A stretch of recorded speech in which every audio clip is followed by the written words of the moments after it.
This is the Marriage Podcast, and I'm your host, Alexandra Stockwell. I'm a physician turned relationship and intimacy expert, and I specialize in showing couples how to have incredible, passionate relationships. I myself have been married for 25 years. My husband and I have 4 children and full professional lives, and we've created an amazing relationship. If you want to deepen your understanding of your own relationship and learn to access new heights of emotional, sensual, and erotic intimacy, you're in the right place because I will show you how. Let's dive in.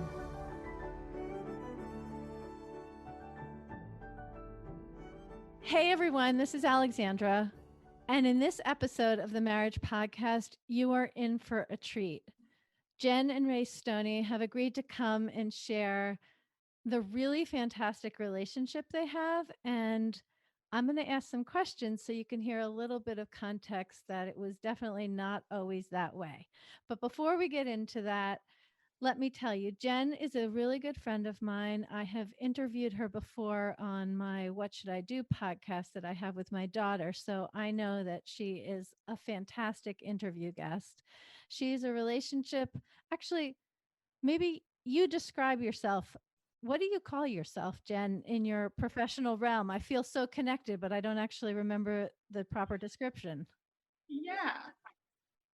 Yeah. So I'm known as the Irresistible Love Coach. So I help, yes. The Irresistible Love Coach. Okay, that's super memorable. Okay. And I help women find the soulmate of their dreams while also magnetizing the life far beyond their wildest dreams and just creating love and pleasure in their life like they've wanted their entire life, but either they've been scared to have it or, there's been wounding in the past. And I love.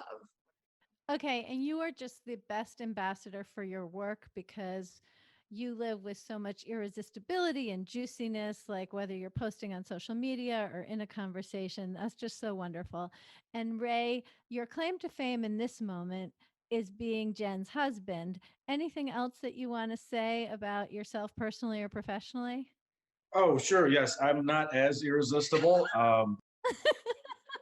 That's good. That's good. but I do put together the rest of the pie, I guess, as far as we go. But it's something to where I enjoy kind of watching what she's been able to do and the people she's been able to help, mostly women in this case. But for me, the stuff I do daily is a lot more boring, and we like to see her shine for sure. Okay, well, I think that's a really special talent to be a man who's confident and self respecting with so much focus on making his woman shine. Have you always been that way? Were you born knowing how beautiful that is? No, I mean I fluctuate, of course, and some days are harder than others.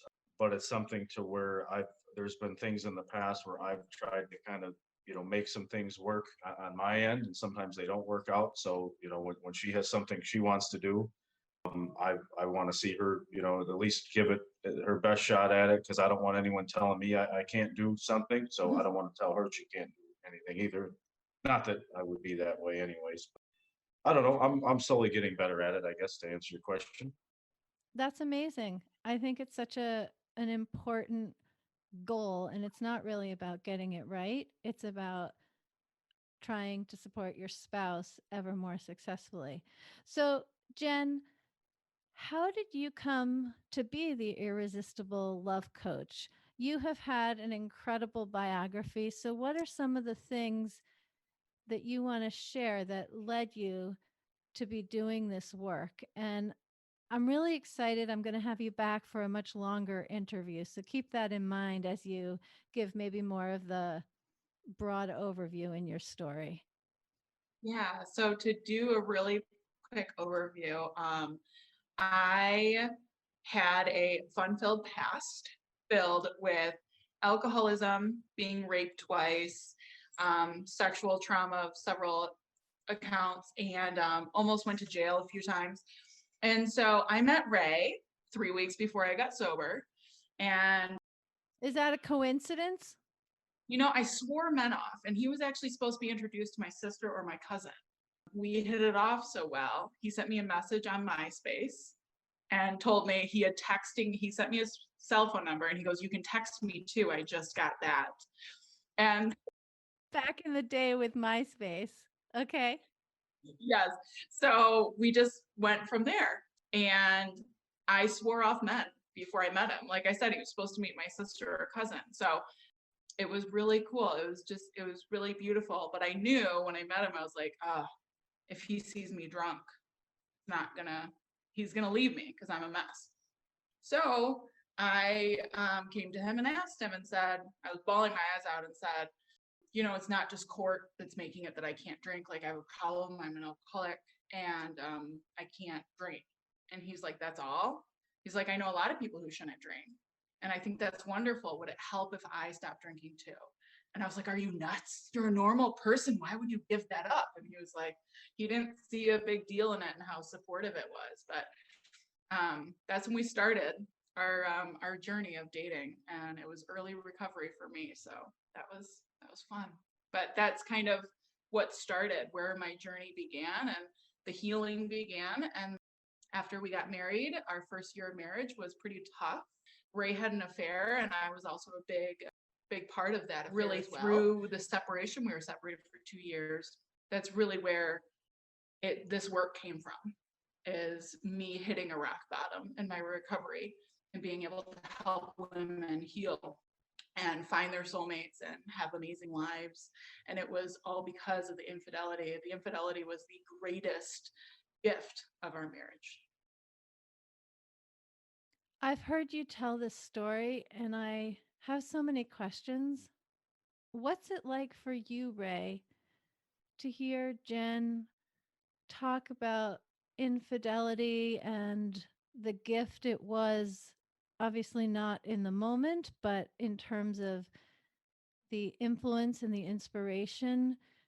Like, I wonder, would you wish important part of the story that Jen needs to keep telling it? That has been one of the tougher things to get over for sure. It gets easier as time goes on, of course, just because time seems to heal it. And, it did start as such a negative, item of our past, and to see it kind of turn into something more positive, I think helps. It's still tough to hear it, but a lot of times I try and stay out of her part of it so that way she can, kind of run it as she needs to, or talk about it freely, rather than at first I was trying to censor some things or say, hey, maybe you don't need to mention this and that, just because it was easier for me to not have to hear it.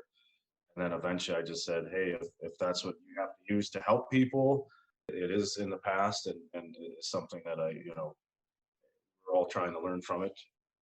It's been tough, that part of it, but again, she's the one that was hurt, and if she can use it to help her heal others and heal herself, and heal us together, then I'm kind of just working with it for sure.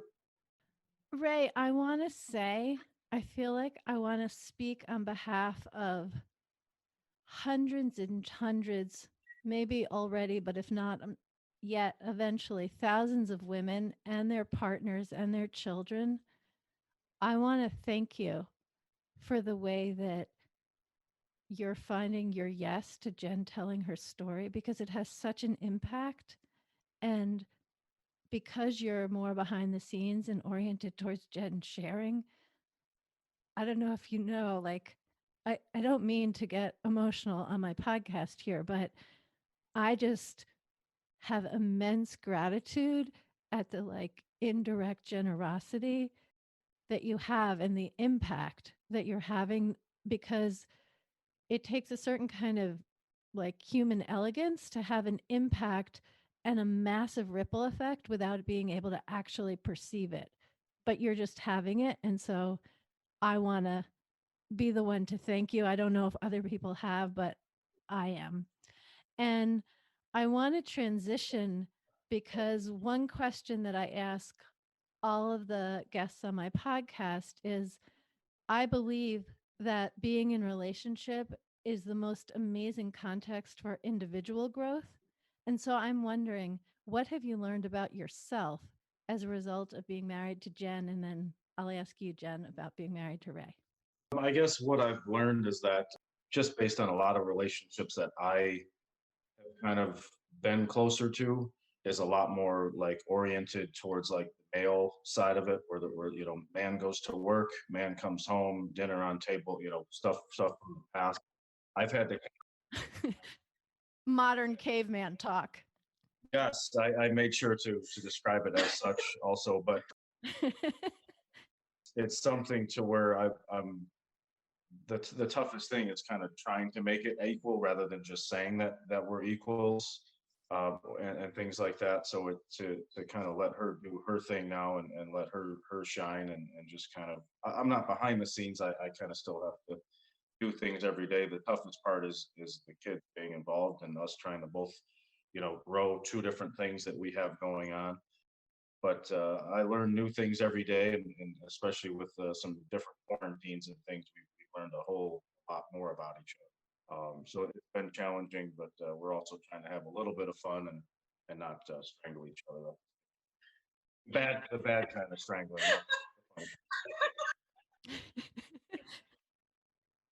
Yes, understood.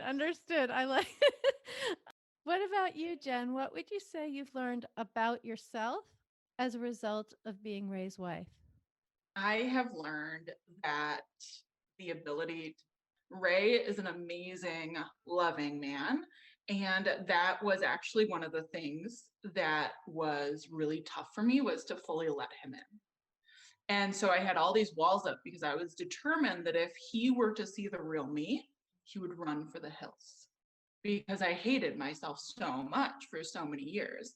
And once I learned to really let him in and see all of me, my crazy, my hot messness, my imperfection, I learned that he's here for the long haul.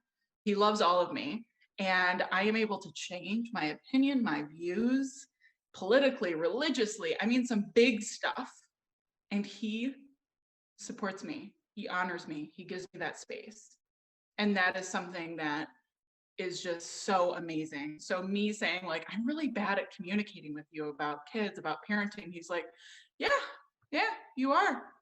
And it's really cool because I can come to him and be a human, and he loves me regardless. So.